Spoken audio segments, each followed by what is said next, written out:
vamos começar pensando assim: as provações são um dos meios usados por Deus para levar a efeito os propósitos de salvação na nossa vida. Provações são isto. Você não quer passar por testes. A gente não gosta de testes. Nós não queremos isto. A coisa mais difícil é quando dizer, vai ter prova. Você, Jesus, eu acho que eu não vou sair bem. Não é assim?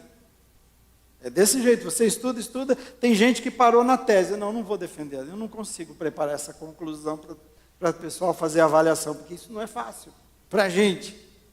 Mas Deus está dizendo, é assim que eu trato vocês. E a gente tenta fugir dessas coisas. Mas esses são os meios de Deus usados porque Ele tem um plano para a nossa vida. E você vai entender uma coisa difícil dos testes, nesse caso aqui, você vai entender comigo, que quando nós olhamos, eu vou olhar pelo menos 3 pessoas, falar rapidamente, Abraão, Jó e José, essas pessoas frequentemente não sabiam que elas estavam sendo testadas e por que estavam sendo testadas. Certo? Você vai entender comigo. Eles só souberam que aquilo era um teste, depois que passou, que eles viram que eles resistiram, que a fé foi fortalecida, eles foram preservados, Deus purificou a vida deles, eles foram disciplinados, eles foram ensinados, agora entendi porque eu passei por isso. Mas no momento não era fácil, eles só souberam no final, que tinha um objetivo, que era um teste. Por exemplo, Abraão não entendeu quando Deus pede para ele, vai sacrificar seu filho. Vai sacrificar seu filho. Gente, ele não foi pegando assim, vou levar meu filho, e no caminho o filho ainda perguntou, pai, eu estou vendo aqui a lenha, eu estou vendo tudo preparado, as coisas que o senhor está levando, mas cadê o sacrifício? Onde está? Onde está esse sacrifício? O pai sabia, Abraão sabia.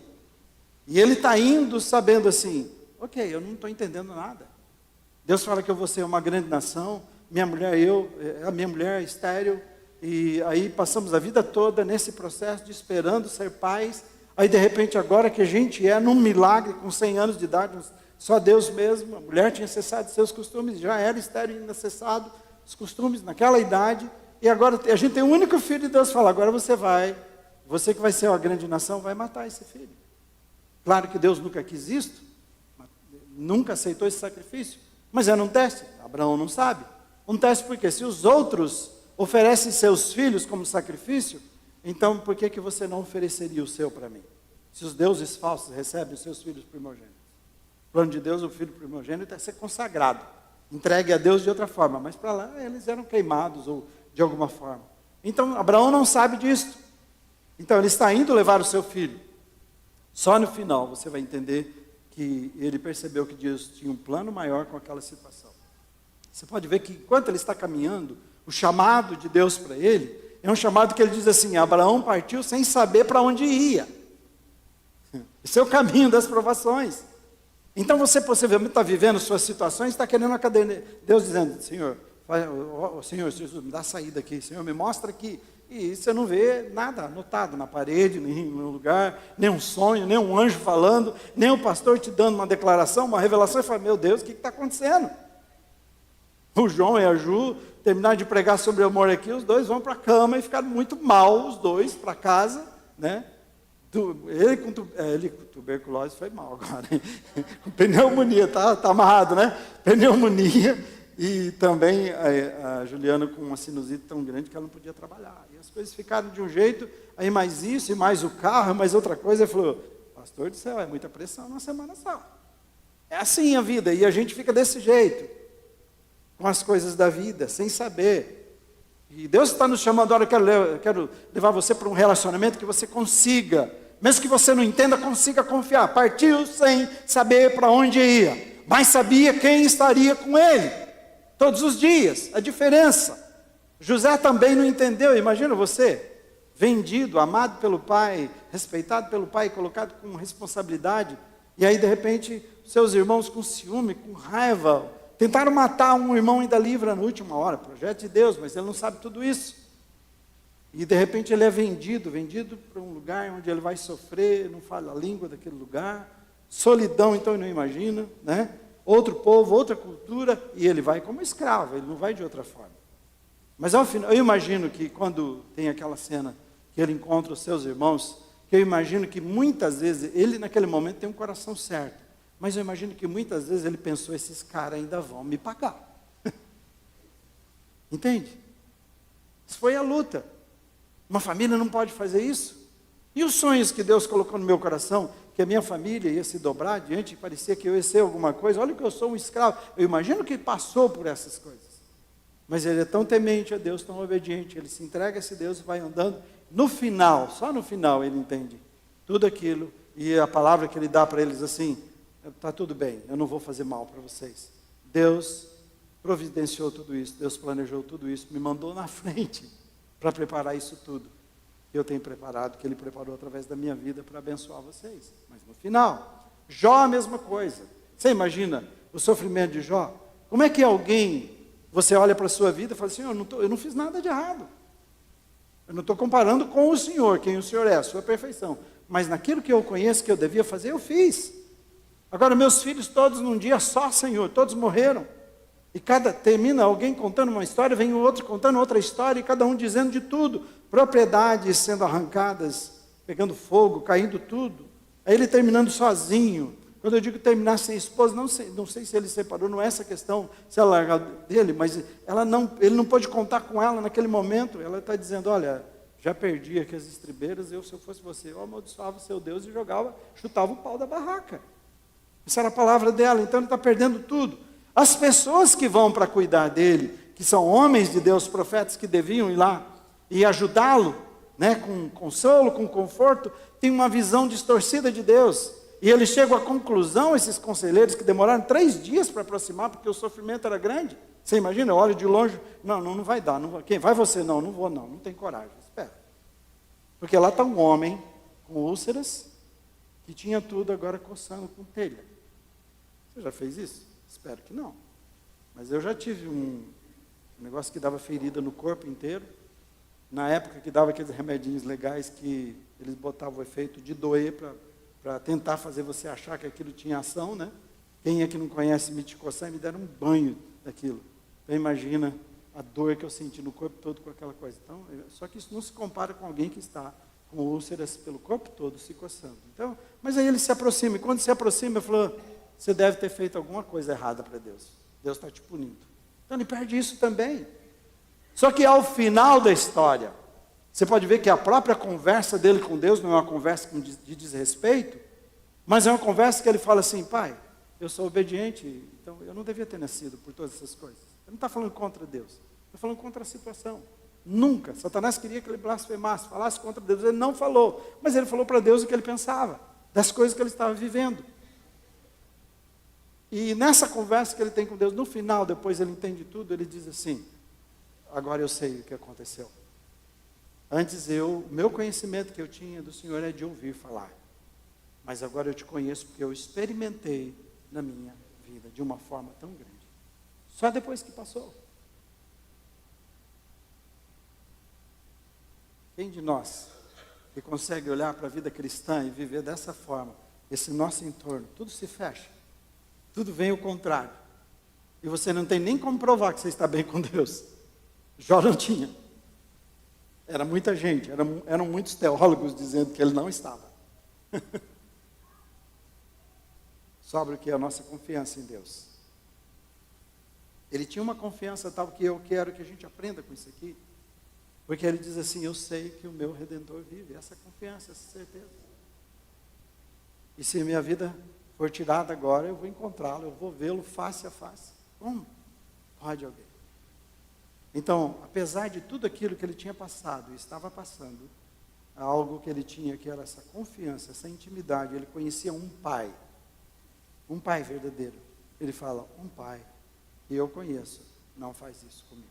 Eu não sei te explicar, eu não sei como provar para você que eu não estou em pecado, mas só a paz que eu tenho com meu Deus, com meu pai, me dá essa garantia. Então eu consigo ainda ficar sem o apoio de vocês, sem a ajuda de vocês, porque eu confio nele. Vamos então entender melhor, primeiramente sobre provações na vida. O que é que Deus diz? Veja, Deuteronômio 8, 2 e 3 diz assim, pode ler comigo? Lembre-se de como o Senhor, o seu Deus, os conduziu por todo o caminho do deserto, durante esses 40 anos, para humilhá-los e pô-los à prova, a fim de conhecer suas intenções, se iriam obedecer aos seus mandamentos ou não, e assim os humilhou e os deixou passar fome, mas depois os sustentou com maná, que nem vocês, nem os seus antepassados conheciam, para mostrar-lhes que nem só de pão viverá o homem, mas de toda palavra que procede da boca do Senhor. Então as provações, elas vêm de Deus para realizar o seu plano maravilhoso. Você precisa entender isso. Para realizar um plano maravilhoso de Deus nas nossas vidas. A sua vida não será fácil. Nunca vai chegar aquele tempo que você vai dizer, agora está beleza, porque você está beleza com Deus. Está tudo bem com Deus. Mas nem sempre o seu entorno, até internamente, talvez você vai estar, né? Paulo disse algumas vezes, enfrentei cada coisa externas e internas, mas havia um Deus que era a graça suficiente para ele enfrentar aquelas coisas. Então Deus deseja realizar coisas maravilhosas. Quando a gente olha para o texto, acompanhe comigo algumas coisas que ele está dizendo. Primeiro, que Deus usa o caminho das privações na nossa vida. É Satanás quem vai te dar um monte de coisa, aprenda isso. Satanás é que vai te dar de graça, a gente vai ver um pouco sobre a tentação depois. Deus vai trabalhar ao contrário, Ele vai privar você de algumas coisas, aprenda isso, porque Ele te ama. Então esse é um caminho da escassez, Ele leva esse povo para o deserto, onde não tem nada. Isso não é ficção, é verdadeiro, existe esse deserto, esse lugar, o povo, história. E o seu coração e o meu coração precisam ser lembrado disso, sabe? Todas as vezes eu olho para isso aqui, para isso firmar a minha fé, me ajudar a seguir firme no Senhor. 2 milhões de pessoas, quase 2 milhões de pessoas, contando com crianças também, no deserto por 40 anos, comendo, bebendo, se alimentando, sem SUS para atender, sem um plano de saúde, sem qualquer plantação, qualquer lugar para comprar alimentação, alguma coisa assim, nada disso, sem shoppings para trocar de roupa. E diz que as sandálias por 40 anos não se desgastaram, as roupas não se desgastaram. Ele está dizendo, eu fiz isso com um povo por 40 anos, quase 2 milhões de pessoas, dessa forma. Então, meu coração e o seu precisam ser lembrado. E interessante que você vai ver assim, todas as vezes, a maioria das vezes que Deus atendeu, era sempre depois. Sempre quando eles chegaram, eu não tenho mais saída, e agora, o que eu faço? Lembra, as provações vão te levar para esse ponto. E agora, eu não tenho saída, o que eu faço? Eles estão diante do mar vermelho, passaram as 10 pragas, libertaram, então eles estão indo agora, caminho, a promessa de Deus, a terra que eles estão caminhando, que foi prometida há muitos anos a Abraão, e de repente o mar vermelho e o exército atrás, vou para onde? Eles foram para murmuração, para reclamação, olha Deus trabalhando a vida deles. Então quando eles não aguentam mais, Deus usa Moisés, intervém e abre um caminho onde não existe caminho. Não tinha mais saída. E assim constantemente, quando tiveram sede, chegou até o último ponto. Não aguento mais. Eu acho que agora eu vou morrer de sede. Cadê esse Deus? Que está? Né? Mais ou menos assim. Só que ao invés de olharem para Deus e confiar em Deus, sempre estava acontecendo o que é a segunda verdade aqui. As privações são para revelar as intenções do coração. E não é revelar para Deus, mas é para revelar para a gente, falando assim, olha onde está o seu coração. Você acha que eu não sei, mas eu sei. É você que ainda acha que eu não sei. Mas eu quero que você saiba. Se você está fingindo que não saiba, eu quero que você saiba. Se você não enxerga, eu quero que você enxergue. Olha a intenção do seu coração. Você mostra que é assim. Você está comigo, você está no meu meio. Você faz as coisas que parece que eu pedi, mas o seu coração, a intenção, lá no seu coração você não me deseja. Entende? Ele está dizendo, eu fiz isso para revelar o desejo do seu coração, onde ele está, qual é a sua busca. Mas também o teste era para saber, em terceiro lugar, se eles obedeceriam ou não os mandamentos. Pode pôr o slide lá. Se eles obedeceriam ou não. E o que ele descobriu foi que todas as vezes, e cada coisa que veio, você pode ver que até ele disse assim, olha, eu vou mandar pão para vocês do céu. Todos os dias. Você vai levantar de manhã, vai estar lá, pode pegar. Mas só pega para aquele dia. Então havia um peso por pessoa. Se a sua família tiver 10 pessoas, é tal peso por cada pessoa. Então vamos pensar que fosse 200 gramas por pessoa. Então você vai pegar quanto? 2 quilos? 10 pessoas? É isso? É, né? Fazer cálculo agora aqui é um problema. Já normal, já não faço bem, imagina aqui, né? Mas eu acho que é isso aí. Então você vai poder pegar 2 quilos disso aqui. Pega e leva para casa. O que você pegar a mais vai apodrecer. Adivinha o que aconteceu? Tinha muito pão podre no outro dia. Será que vocês vão obedecer a minha palavra? Vocês não estão entendendo? Eu quero tirar isso da sua vida. Também, o próximo foi um misto de humilhação, de fome, de intervenções milagrosas. Ele falou, eu vou fazer coisas que vocês nunca, jamais viram. Mas por que eu vou fazer isso? Para mostrar que há algo mais valioso do que essa vida, do que alimentar-se dessa vida, do que conseguir. Você imagina, levar para o deserto onde você não consegue fazer negócios, você não consegue plantar, você não consegue negociar, você não consegue fazer nada. Você tem que estar totalmente na mão de Deus.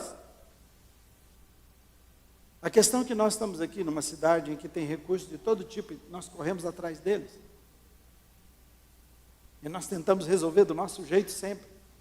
E a gente só está com a cara no muro sempre. Então as privações, as provações de Deus são para a gente colocar a gente nesse deserto, nesses lugares, para a gente poder olhar que ele falou assim, algo mais importante, falou assim, mais do que esse alimento, falou assim, ele é necessário, você não pode viver sem. Mas deixa eu dizer um alimento mais importante que esse. A palavra que sai da minha boca. Esse é o alimento para a sua vida. E por isso que a gente insiste com você.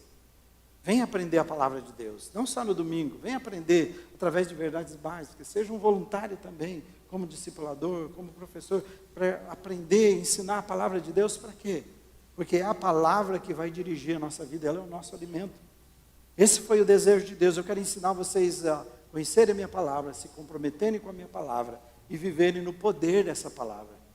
Coma, trabalhe para a comida, eu estou dando porque vocês precisam, vocês não vão viver sem, não tem jeito, mas é uma coisa mais importante que essa, porque a tendência nossa é correr atrás dessa comida, correr atrás dessa vida, e esquecer da vida superior que Deus tem para cada um de nós. Deus estava conduzindo eles para uma terra de fartura e de prosperidade. E as provações nunca eram meros testes. Eu levantei hoje com vontade de provar esses caras. Você vai ver assim? Tem professor que faz assim, eu quero ver como é que vocês estão hoje. Vocês estão muito não sei o quê, então eu vou fazer prova hoje para mostrar para vocês que vocês não são nada, não é? Não parece que é assim que de repente Deus faz? Deus não é assim, gente. Antes de você nascer, Ele tem uma agenda para a sua vida. Você pode escolher se vai andar nela ou não, mas Ele tem uma agenda. E nessa agenda, se você escolher andar nela, você vai encontrar essa vida abundante, essa vida maravilhosa, essa vida que Ele tem. Não é sem problema, vida de privações, mas o que Ele deixa faltar aqui, Ele vai te dar de uma forma tão maravilhosa que você vai falar assim, isso é fichinha. Jesus falou assim, em troca da alegria que estava proposta, o que Deus mostrou para ele, o quadro era tão maravilhoso. Ele falou assim, pode zombar, pode bater, pode tirar minha vida, pode fazer o que vocês quiserem. A alegria que eu tenho, eu vou estar sentado daqui a pouco à direita do Pai, nada. E todas essas pessoas que estão vendo, que olharem para mim, vão se converter, vão ser transformadas. Eu terei tantos irmãos nesse mundo e eu vou apresentar para o meu Pai de um jeito, tanta gente. Não tem nada que supere isso que eu espero que Ele mostrou para mim. Tão duro falar quando vocês só falam assim, amém, devagar, né? Tem alguém vivo nessa igreja? Amém. Então não tem medo. Fala, Jesus, é verdade, eu creio nessa verdade. Não tenha medo, né? Agora isso está online, daqui a pouco quem está assistindo online deve estar todo mundo morto. Não, irmãos, tem uma árvore aqui, tem outra ali, tem 2 coisas vivas aqui. Tá bom? Falei, vamos pôr ali, porque se faltar algum irmão, nós vamos, uia, tem vida, aleluia, tem vida aqui. Né?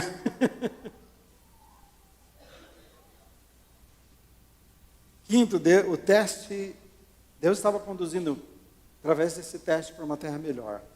E o teste era preparatório, para eles poderem aproveitar o que viria no futuro, a terra prometida.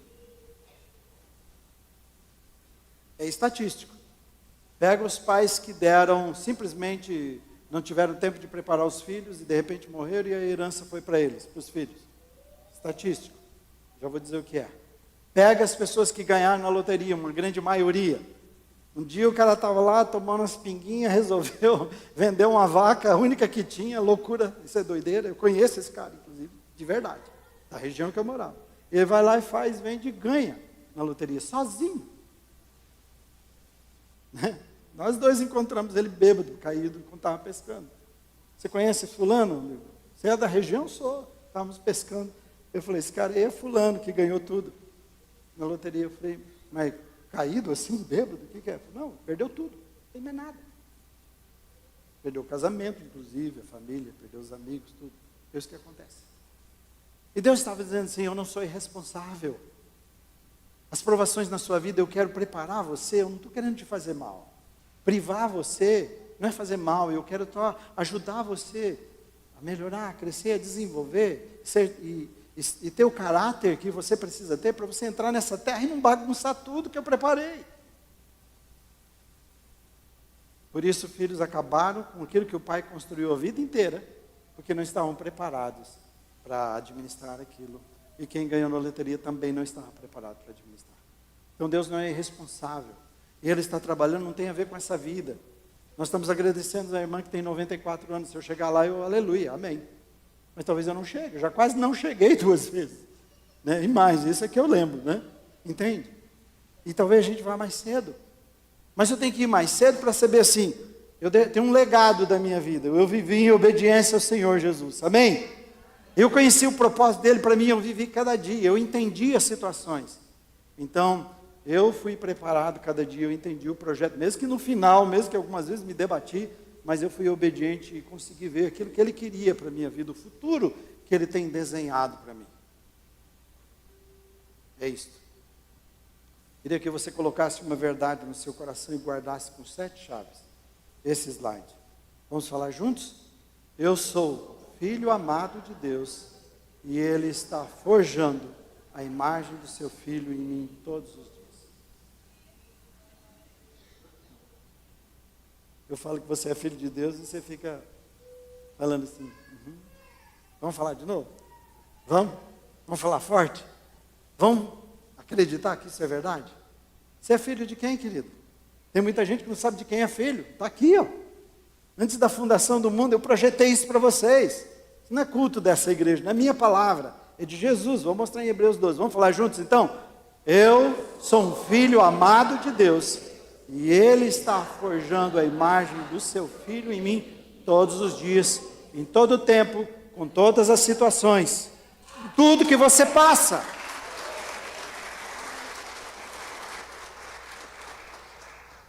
Aleluia. Que isso seja uma verdade. Eu sou filho, comprado. Ele me ama. Ele é meu pai. Ele está comigo. Hebreus 12.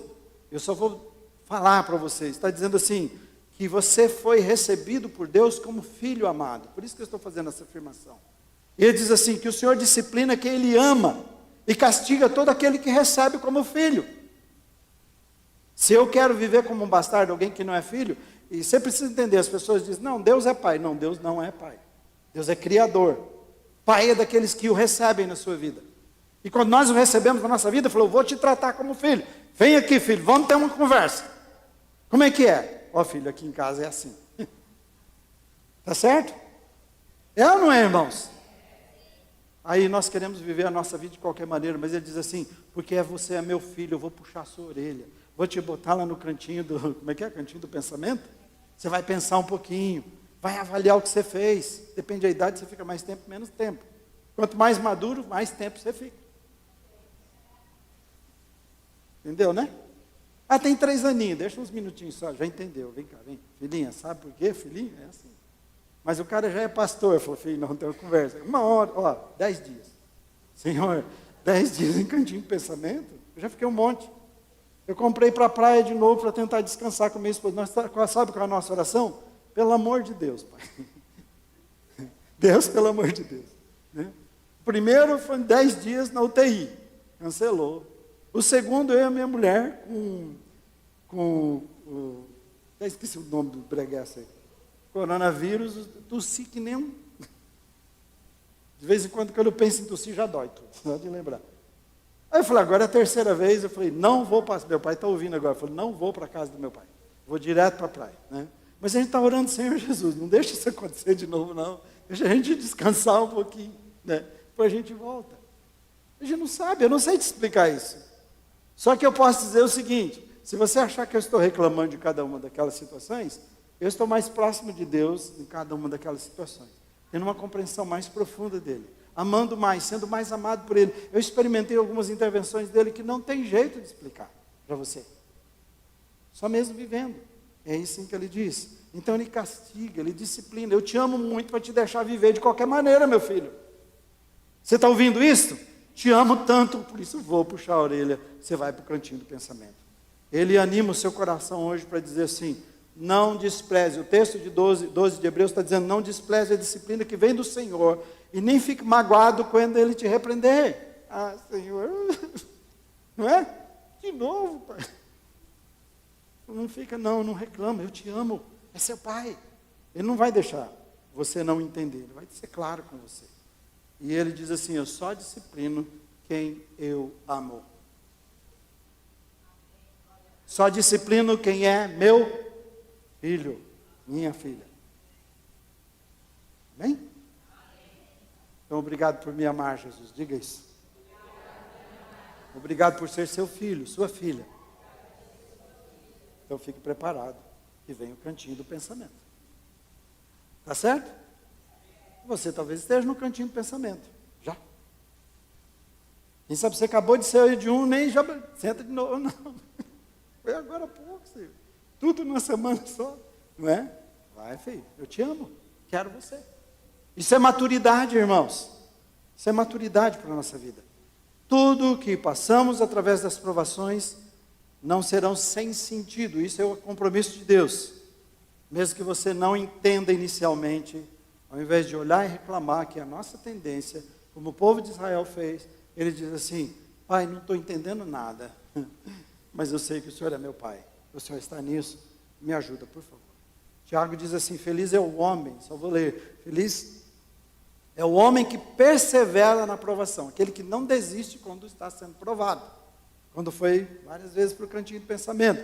Porque depois de aprovado, receberá a coroa da vida que Deus prometeu aos que o amam. Aleluia! Tá bom, eu estou aqui agora, essa situação eu não sei explicar, é difícil demais. Passei uma, passei duas, passou três, isso não vai terminar, que é isso? Ele diz assim: não desiste só, fica firme. Percebe a minha presença, percebe a minha graça, meu amor com você. Amém? Aleluia. Agora eu vou correr porque passou o tempo, e eu falei só a primeira parte, mas eu vou correr porque eu também vou sair, não vou poder terminar, então deixa eu terminar aqui o sermão, me dá mais um pouquinho só, e a gente termina ele. Jesus, deixa eu falar isso aqui antes, e a tentação então, vamos entrar nisso. Como é que é a tentação? Nós ouvimos provações, e a tentação? Veja só, preste atenção nisso. Enquanto Deus nos testa através das provações, para revelar e cumprir o seu propósito de salvação em nós, Satanás nos tenta para frustrar os planos de Deus em nós e para nós. Jesus veio para dar vida, ele diz assim: vida com abundância, e tudo que ele faz é para o nosso bem, ao contrário de Satanás. Ele veio para matar, roubar, para destruir, é isso que ele quer o tempo todo. Só que assim, as provações são muito claras de Deus, você está vendo que está sofrendo. Satanás oferece coisas para vocês, todo um embrulho de coisa legal, coisa boa, para pegar você e te fazer mal. Então o que ela significa? Nós sabemos que o objetivo de Satanás é frustrar os planos de Deus, que é de tentar jogar Deus contra a gente e a gente contra Deus. E nós sabemos, a palavra de Deus diz que Deus não tenta ninguém. Essa é a diferença. Eu fui procurar a palavra tentação e provação, no grego é a mesma. E eu falei, então qual é a diferença? A diferença é quem está fazendo a coisa. Se for Deus, é provação. Se for Satanás, é tentação. Essa é a diferença. Porque é a mesma palavra para as duas coisas. Depende de quem está fazendo. Entende? E se for Deus, é provação, ele quer levantar você. E se for Satanás, é tentação, ele quer destruir você. Esse é o perigo. Tiago diz assim: cada um, porém, é tentado, para a gente entender, pela própria cobiça, sendo por esta arrastado e seduzido. Eu sou tentado pela minha cobiça pessoal. E diz que essa cobiça, esse desejo mau, ele engravida, ele usa um processo da gravidez, e tendo engravidado, dá à luz o pecado, e o pecado, após ter se consumado, gera a morte. É um processo. Começa com algo no meu coração que vai indo, vai indo, vai indo, até chegar a gerar a morte, alguém morrer espiritualmente. Por isso não tem esse negócio, não, eu estava indo, quando de repente aí eu caí. Não, ninguém cai assim, irmão. A gente cai porque a gente foi brincando com coisas que não devia, brincando, e a coisa foi chegando, gerou até o ponto de morte. Então nós somos tentados pelo desejo mal do coração. E é através desses desejos que Satanás procura seduzir e arrastar. Ele não vem com uma caixinha de surpresa para você, eu vou tentar esse negócio hoje nele. Não, não vai. Ele faz assim, ele fica te observando bastante tempo.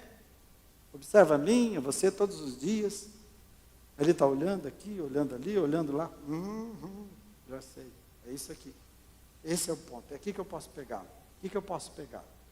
E aí quando ele vem com sugestões e opressões. Ele só não pode te possuir, mas ele vai vir com sugestão e opressão para o crente, que ele vai sofrer uma situação muito grande e ele quase não tem. Por isso que Jesus disse, Pedro, Satanás veio para mim e pediu para cirandar você. E ele não veio para brincar, mas eu roguei. Mas tem duas coisas, Satanás teve que pedir. Amém? Olha a bênção para a sua vida e a minha. Satanás teve que ir para Jesus e dizer, eu quero mexer nesse cara. Ele falou, deixa eu pensar. Satanás disse, eu quero cirandar a vida de Jó. Deus disse, só faça isso e pare ali. Limites que ele põe, que você e eu podemos suportar. Ele tem que pedir. Mas Jesus disse, mas eu orei por você. Para você não desistir, para você não cair, para você ficar firme e você em frente. É assim. Então, através desses desejos maus do nosso coração que Satanás conhece, ele tenta seduzir você. Mas Deus tem algum objetivo, e eu quero falar nisso aqui, focar nisso. Deus tem algum objetivo com a tentação na sua vida?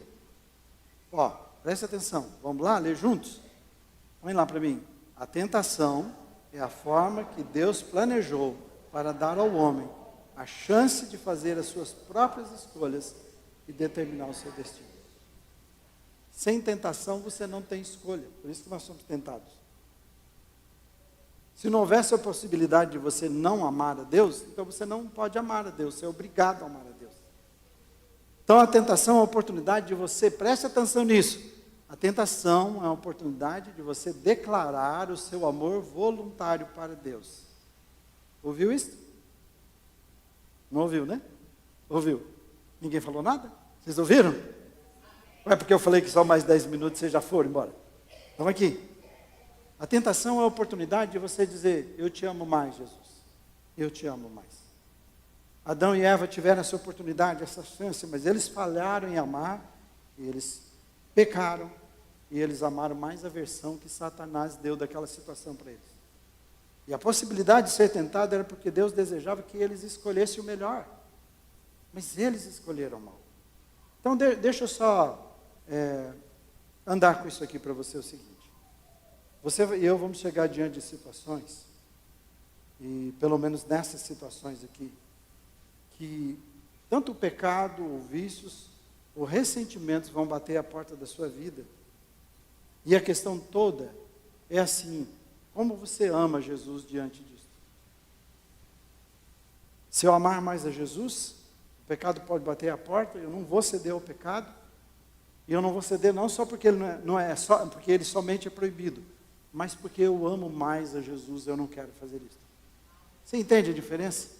Eu não vou fazer porque vai ofender Deus, claro que tudo isso tem jogo por causa disso, não. O pecado é porque eu me amo, porque eu quero me atender. Não, eu quero atender à vontade de Deus, eu amo mais a Ele. Eu faço isso por Ele. Amém? É por Ele que eu faço. O vício é a mesma coisa. Estou lutando com o vício, estou tentando parar com o vício, faço de tudo, não dá, mas o vício é isso. Eu amo mais a Jesus do que esse vício, e eu preciso de ajuda dEle. Eu não vou parar o vício só porque está me fazendo mal fisicamente, Ele faz. Mas é mais que isso. Não porque quem diz que quem é de Jesus não pode ter vício, é mais que isto. Eu amo tanto a Jesus que eu quero abrir mão dessa coisa na minha vida e quero a vida abundante que Ele tem para mim. Jesus é o objeto do meu amor. Isso que o João pregou, o amor me chama e eu preciso ir. O amor me chama em relação ao pecado, que é Jesus, e eu preciso ir na direção de Jesus. O amor me chama em relação ao vício, né? E eu preciso abandonar o vício e ir para Jesus. E o ressentimento é a mesma coisa. Meu coração está ressentido, que eu guardo no meu coração aqui, essa pessoa todos os dias, ela não podia ter feito isso, eu não mereço isso, e não sei o que lá, mas eu prefiro abrigar isso do que o amor de Jesus, que diz que eu devo perdoar, que eu devo abrir mão disto. Olhe para a sua vida dessa forma, e então Jesus vai curar você. Agora lembra-se, Satanás vai ficar apontando, a vício é o problema dele, de graça, todo dia. Vou arrumar gente que pague, gente que te chame, gente que financie o seu vício. Pecado, mesma coisa, um amigo vai te ligar, vai lá, não, vem cá, vamos junto, vamos. A igreja pode ligar, você não vai, mas esse você vai. E os ressentimentos, a mesma coisa. Como é que você vence isso? A resposta está em Tiago, põe lá para mim. Slide 11, vai direto para ele, por favor. Vamos lá. Lá? Vamos ler juntos? Mas ele nos concede graça maior, por esse, diz a Escritura, Deus se opõe aos orgulhosos, mas, primeira coisa, é humildade. Ele concede graça a quem diz assim, Senhor, isso não está certo na minha vida. Senhor, eu não posso mudar isso na minha vida. Não tem jeito. Mas também eu não quero mais isso para a minha vida, Senhor. Muda. Então ele concede graça para quem se humilha e diz assim, não, isso aqui estou fazendo isso, mas não é bem assim. Então se a gente chegar diante de Deus. Outra coisa que o versículo diz, portanto, que é, submeta-se a Deus. Então para aí, é o seu rendimento a Deus, render-se a Deus, é obedecer o que Ele fala, é isso que Ele está dizendo. Não é submeter ao pecado e deixar que o pecado haja na minha vida, ou o ressentimento, seja o que foi. Eu tenho respeito por aquilo que Deus quer para a minha vida, eu o respeito. E eu me submeto à vontade dEle. A próxima ele diz, o quê? Resistam ao diabo, ele fugirá de vós. Muitas vezes a nossa resistência para Deus é a vontade dEle. Mas é o diabo que a gente tem que resistir. E tem gente que coloca o diabo de um jeito que quando ele fala, ele já cai e faz tudo que ele pede, porque eu não vou conseguir. Mas qual foi a espada que Jesus usou para defender-se contra Satanás? Ele puxou e falou assim, está escrito. Amém? Como é que eu sei que está escrito? Porque eu amo a palavra, porque eu leio a palavra, medito a palavra. Por isso que Jesus não precisava, gente, tem algum versículo que diz que eu posso vencer de Satanás aqui. Pera, onde está? Pastor, pelo amor de Deus, estou na tentação. É isso que ele fez? Pode vir o pessoal do louvor, pode subir. Você entendeu? Nada disso. Resista o diabo. Então você tem que estar na ponta da língua. O que mais que diz o versículo? Aproximem-se de Deus e Ele... Qual é o problema da distância com Deus? É Deus ou a gente? É a gente. Falou, aproxima. E eu vou aproximar. Mas faz o contrário, distancia. O que é o contrário disso? Distancia. Eu vou ficar longe de você. Então, não mantenha um relacionamento à distância com Deus. Tá bem? Fique em pé. Não mantenha um relacionamento à distância com Deus. Ele chama você para proximidade. Por último, o versículo diz assim, pecadores, limpem as mãos. E quem tem a mente dividida, purifica o coração. Sabe o que é isso para mim? Confesse. Para de brigar e dizer que está tudo bem, que esse vício é por causa da sua família, que tem tendência. Ou eu pensei que você era de uma nova família, tinha um novo pai, você é um novo filho, e que essa tendência é a santidade. Amém? Essa é a tendência nossa.